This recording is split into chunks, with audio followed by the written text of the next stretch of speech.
วันนี้บอสจะพาทุกคนไปกินก๋วยเตี๋ยวเรือน้ำข้นๆคู่กับกากเจียวและแคบหมูกรอบ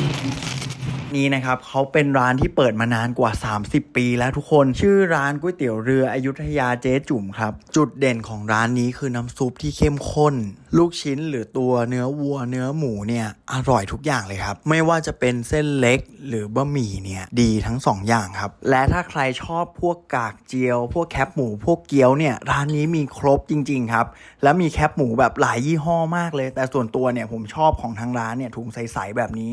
อร่อยชอบเลยครับใครชอบผลงานของผมนะครับฝากกดติดตามด้วยนะ